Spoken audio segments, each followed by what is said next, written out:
코빌 리서치센터가 국내 암호화폐 법인 참여 허용 시 46조 원의 경제가치 효과가 나타난다고 전망했습니다. 리서치센터는 경제적 효과가 해외에 유출되지 않도록 해야 한다고 강조했습니다. 카카오 먹통 사태에 대한 비난이 국내 거래소 업비트로 향하고 있습니다. 업비트 이용자들은 서비스 장애로 코인 손해를 봤다고 주장하고 있습니다. 검찰이 암호화폐 거래 정밀 분석을 위한 추적기 구매에 착수했습니다. 해당 암호화폐 추적기는 최근 급증한 마약 사건에도 활용될 전망입니다. 쌍방울 사건이 대북 지원 사업 전반을 둘러싼 의혹으로 번지고 있습니다. 아태협은 암호화폐 발행 사업을 추진하면서 유사시 해당 코인이 북한의 대용 통화로 사용될 수 있다고 홍보한 것으로 알려졌습니다. 롯데 정보통신과 헥슬란트가 준비 중인 NFT 거래소 오픈이 임박했습니다. 해당 NFT 거래소는 현재 준비 작업을 다 마치고 최종 테스트를 진행 중입니다. 바이낸스가 비트코인 채굴업체를 대상으로 $500만 규모의 대출을 지원합니다. 바이낸스는 지원을 신청한 채굴업체를 대상으로 18에서 24개월간 이자율 5%에서 10%의 대출을 지원할 예정입니다.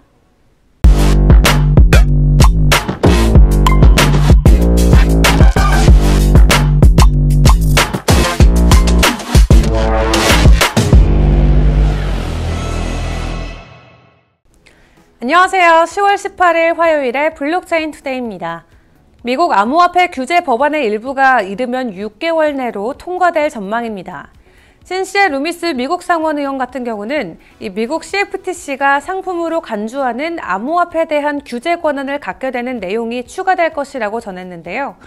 이와 관련해 크리스텐 길리브랜드 상원 의원 역시 암호화폐 규제 프레임워크는 여당과 야당의 지지를 받으면서 원만하게 통과될 것이라고 전망했습니다. 오늘 블록체인 업계 주요 소식입니다.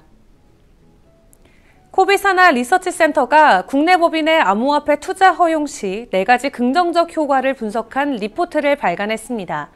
이번 리포트에서는 법안의 암호화폐 투자 관련 국내와 해외 제도 차이를 설명했는데요. 그러면서 현재는 불가능하지만 향후 국내 법인이 암호화폐 투자가 가능해졌을 때 4가지 긍정적 효과로 경제가치 창출, 고용 증대, 투자자 보호 강화, 국민연금 적립금 고갈 문제 해결 등을 분석하면서 당국의 우려를 해소할 수 있는 제안도 덧붙였습니다. 코빌 리서치센터는 특근법 등의 제한 때문에 암호화폐에 관심 있는 국내 기업들이 해외에서 이미 설립된 지사를 이용하거나 현지에 별도 법인을 만들고 있다면서 경제적 효과가 해외에서 유출되지 않도록 해야 된다고 지적했는데요. 리서치센터는 국내 법인이 암호화폐 시장에 참여하게 된다면 우선 46조 원의 경제적 가치가 창출될 것으로 내다봤습니다. 카카오 먹통 사태에 대한 비난이 국내 암호화폐 거래소 업비트로 향하고 있습니다. 지난 15일 SKCNC 데이터센터 화재에 따른 카카오 서비스 장애로 업비트의 카카오톡 계정 로그인 서비스는 20시간 가까이 멈췄었는데요. 업비트는 15일 고객센터 공지사항을 통해서 로그인, 카카오페이 인증, 상담톡 등 카카오 관련 서비스 이용이 불가능하다고 알렸습니다.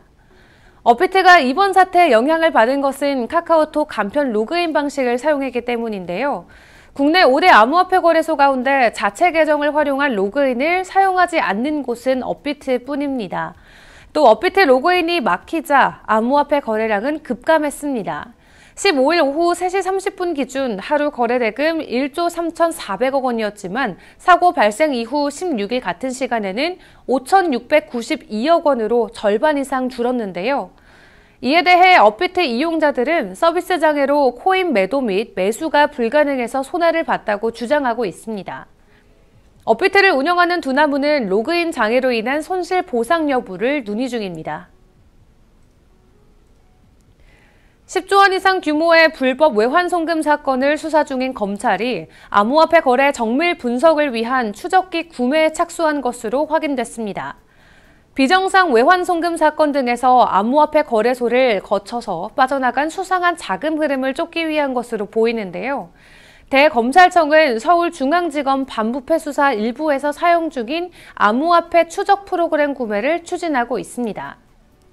이에 대해 대검은 암호화폐 관련 사건을 수사하기 위한 도구를 구입하려는 것이라고 밝혔는데, 검찰이 확보하려는 추적기는 암호화폐 거래 내역에 대한 실시간 모니터링, 거래 간 연관관계 정보 추출, 또 지갑과 거래소 간 거래 내역 확보, 송금 전후 자금 출처 정보 확보 등이 가능한 것입니다.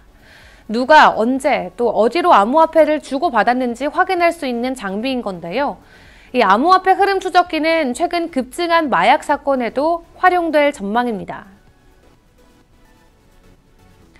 쌍방울 사건이 암호화폐 발행 등 대북 지원 사업 전반을 둘러싼 의혹으로 번지고 있습니다.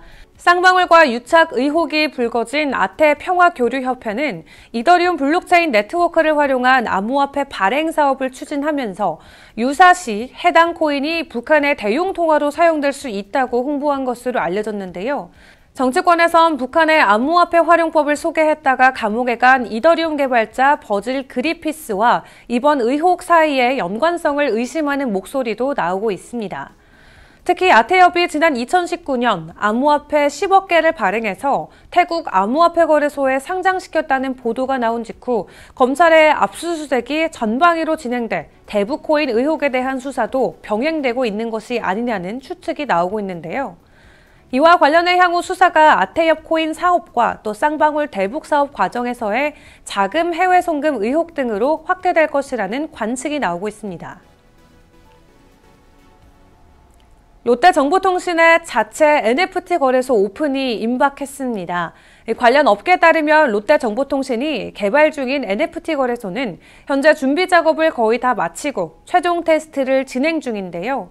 정식 오픈을 앞둔 롯데정보통신은 오는 23일까지 NFT 서비스 기획을 맡을 3년 이상 경력을 지닌 마케팅 담당자를 채용하고 있습니다.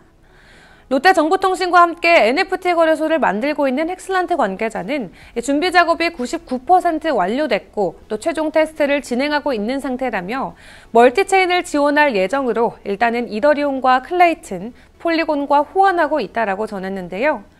롯데정보통신은 지난 7월 헥슬란트와 업무 협약을 체결해서 11월 출시를 목표로 NFT 거래소를 만들어 왔습니다.